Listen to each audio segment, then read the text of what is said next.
The news day continues here on One News Now. I'm Charles Lejano. Amid Russia's continued aggression against Ukraine, the Trade Department says prices of goods will remain stable, at least for now. Mobile journalist Pamela Vasquez with the details. The ongoing conflict is expected to have minimal impact on trade with the Philippines, but DTI Secretary Mon Lopez warns that food and mineral prices are likely to go up. Nakikita na natin ngayon yung presyo ng oil, ng wheat, ng corn, iron ore, naapektuhan na sa buong mundo. Russia and Ukraine are two of the world's largest producers of wheat. But for now, the Trade Department says no price adjustments will be made on basic goods like bread because there's enough inventory. Assumption po natin dyan, yung mga manufacturers po natin were able to produce these products and will continue to produce these products over the next 3 months using inputs that they purchased na hindi pa nangyari yung gulo o yung sunod-sunod na pagtaas ng presyo ng fuel. Trade between the Philippines and Ukraine and Russia is quite small.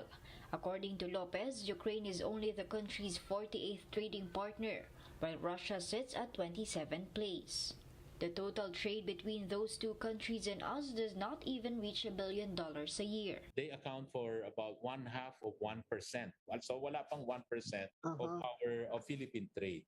So ganun kaliit lamang yon. From Russia, we mostly import iron, steel, and vaccines.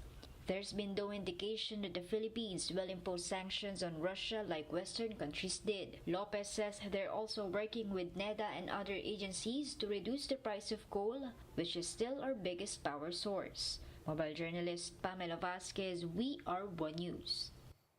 But one supermarkets association says prices for some goods have already slightly increased. Speaking to the big story, Philippine Amalgamated Supermarkets Association President Stephen Kua said some prices of basic goods have shot up by up to 6%, while non-essential goods prices have already gone up by as much as 15%. Kua also advised the public to track their purchases. Prices of goods. Basic necessities, no, and prime commodities, around 4 to 6% siguro average increase. And then for the non-essentials, medyo malaki, from 8 to around 15%, lalo na yung mga imported. After months of hard lockdown, the LTFRB has reopened more provincial bus routes for interregional travel. But some operators are complaining that they only get to use some select terminals. Jenny Don with the details.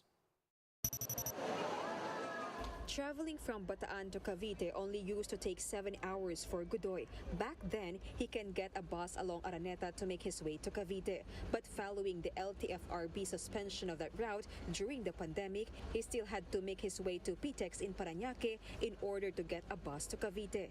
Hassle po kasi ang dami pong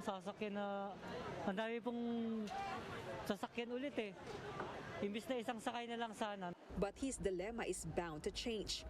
The LTFRB is opening more routes and terminals for provincial buses. This covers public buses with valid franchises, certificate of public convenience, provisional authority, and special permits. Buses from Calabarzon will be allowed at the Araneta bus terminal in Cubao via C5. Those coming from Quezon, Mimaropa, and Bicol will still use Pitex as their endpoint. Those from Region 1 and the Cordilleras can only drop off passengers at the North Luzon Express Terminal, while those from Region 3 are allowed in Araneta and Enlet in Bukawi. Visayas and Mindanao buses are allowed at the Santa Rosa Integrated Terminal. But some bus operators are not exactly happy with the development. Their issue, why do they have to use the Araneta bus terminal and not their own terminal along EDSA? Ng revenue mo kukunin nila. Napakamahal na ng krudo. Ang kikita na lang yung terminal. Yung operator malulugi lalo. For News 5, Jenny Dongon, we are One News. A group of volunteer teachers push a wooden cart filled with books down a rail track in Tagawayan, Quezon at least thrice a week. This in hopes of bringing education closer to impoverished children in the community. Arian Kalumbiran with the story. The famous saying goes, education is the passport to the future. Here in Tagkawayan, Quezon, this rail track connects less fortunate children to quality education. This trolley serves as the mobile classroom. It carries a blackboard, books, flashcards, and other items used for teaching. And the teachers, they belong to a group of volunteers. One of them is Teacher Samboy. Ang pinakang objective ng Padyak Pabasa ay una, maturuan yung mga struggling readers sa komunidad na ito. Pangalawa ay maturuan, bumilang at mag-solve ng addition, subtraction. The group of volunteer teachers started their mobile classroom in November last year. It's specifically for children who wish to study in the middle of the pandemic but have no means to buy gadgets to join online classes. These volunteer teachers allot 3 days of their week to help the community. Over 60 kids are benefiting from the initiative. These teachers say they would continue pushing this trolley just as they are pushing to help provide impoverished children a better future. Napaka-importante po nito sa atin, lalo na po ngayong pandemic, na hindi po sila nakakapag face-to-face. At napaka-importante po ng edukasyon. Volunteer teachers Shaira and Samboy admit that they also came from poor backgrounds. They believe that their stories of success prove that education and hard work are keys to a brighter future. Arian Kalumbiran, we are One News.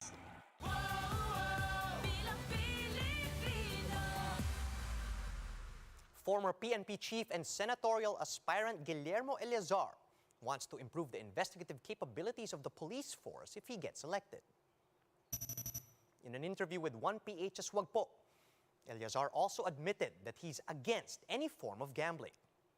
But he said that he can't do anything about legal ones like small-time lottery and casinos. And in the same program, Eleazar also took on the Guapo or Wagpo challenge, where he was asked to react on controversial topics, including the use of helicopters and even the holding of mañanitas.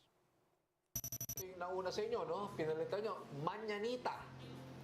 Wag po. Yes. Oh. Hindi, habang nasa pandemic pa rin tayo, syempre. Pero pagka nag-normalize na tayo, depende na sa sitwasyon po yan. Here's a quick look at some of today's headlines. After a series of price hikes, Petrogas is implementing a fuel price rollback for a limited time starting today. The newly appointed COMELEC commissioners officially started work on Wednesday as the poll body conducted its unbanked session to discuss the COMELEC's fact-checking deal with Rappler. And Blackwater finally ends their historic 29-game losing streak following a surprise win against Magnolia in the PBA Governor's Cup. And those are the top stories at this hour. Join us again later at 11 a.m.